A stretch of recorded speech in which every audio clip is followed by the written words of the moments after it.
One of the things that the book mentioned and sort of skimmed over very quickly is the idea of generic competitive strategies. This is a crucial concept that all business students need to understand and be exposed to. So I'm going to spend a little bit more time talking about generic competitive strategies.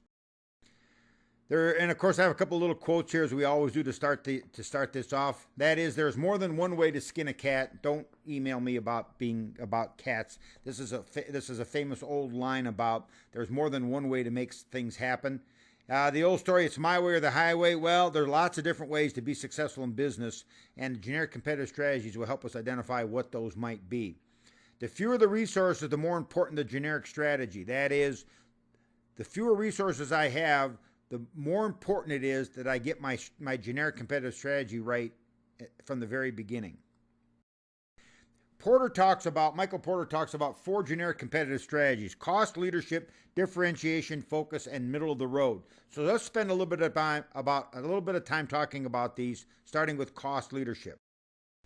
Cost leadership is a strategy where we get above average returns due to lower costs and similar prices. Cost leadership means that I'm the firm with the lowest costs, not the lowest prices, just the lowest costs. This allows me to charge about the same as the competition and still make more money per unit and more profits over time. So once again, cost leadership is not the company with the lowest prices, it's the organization or the firm with the lowest costs.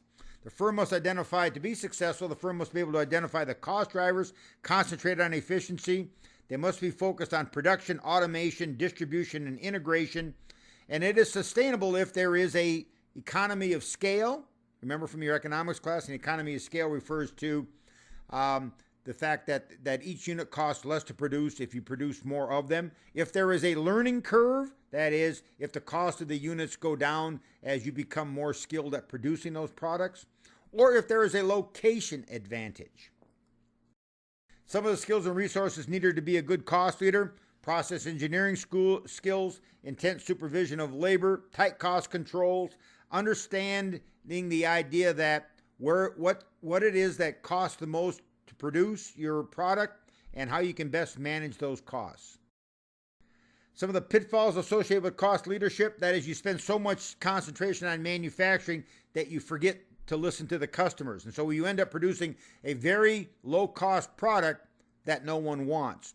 Another problem might be the inability to identify the right cost drivers, or the false perception of cost drivers, or perhaps a technology change that nullifies all of your cost advantage that you've invested in. Differentiation. Well, differentiation, you get above average returns due to uniqueness of the product or service, resulting in less competition and therefore higher prices. It's a viable strategy if it creates a way of dealing with, it's a viable strategy if the uniqueness creates value for the customer. Some ways to differentiate your product, maybe on quality, maybe on design, maybe on image. The whole point here is to differentiate your product from the competitors' products in a way that creates value for your customers. Some skills and resources necessary to be good at differentiation. You need strong marketing abilities. You need to be able to understand what your customers' wants and needs are and what's important to your customers. You need to be good at product innovation. You need to be good at product research and design. You need strong skills, strong ties between product development, operations, and marketing. And the truth is, to be good at differentiation, you need skilled marketing people. Some of the pitfalls associated with differentiation: the uniqueness that you come up with lacks value. That is, my product is different from the competition, but not in a way that creates value to the customer. And as a result, my product is different. It just doesn't have any added value. It might also be a problem that your product is too expensive to differentiate, or you ignore the need to signal that differentiation to your customers. For instance, here at UNLV, we're an AACSB accredited school. That's a great big deal, and it makes our students more competitive in the marketplace. But virtually no one knows very much about that accreditation and the importance that accreditation is for you as a student. A third approach to doing business is a focus strategy, and this is above average returns due to a focus on serving a particular buyer group, focusing on a particular product line, or focusing on a particular geographic market in a way that creates a unique product or service or results in a cost advantage. This is based on the notion that focusing on a target will result in more effective and more efficient products. The focus can result in lower costs, better, more valuable differentiation, or both. Targets that should be selected which are the least vulnerable to substitutes and where the competition is the weakest. Skills and resources needed to be good at this strategy. You need to stay focused. You need to have a combination of the above mentioned skills for cost leadership and differentiation. You need to have an appreciation for the target and knowledge of the target, whether that be a focus on something that is a production aspect, something that is a product focused aspect, or something that is a market focused aspect. For instance, you might focus on a senior market for a particular product line. Or if you're an automobile company, you might focus on four-wheel drive like Jeep does as a focus strategy, and try to become the four-wheel drive company. Some of the pitfalls associated with the focus strategy is you might get out-focused. That is, you're focusing on one thing and someone else even out-focuses you more.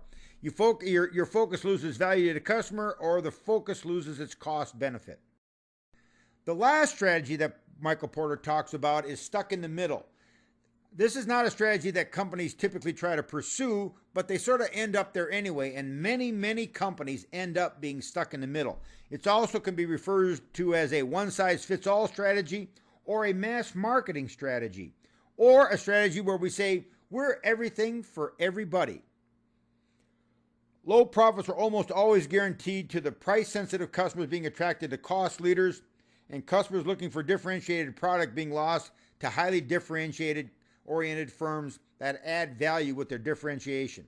Firms that are stuck in the middle must make a fundamental strategy decision to pursue one of the other viable strategies mentioned above. In summary, there are three potentially successful generic competitive strategies and one strategy that tends not to be profitable. When you think about highly successful products like Apple, think about how they are focused. And when you think about product companies that are not very successful, ask yourself if they've somehow gotten stuck in the middle.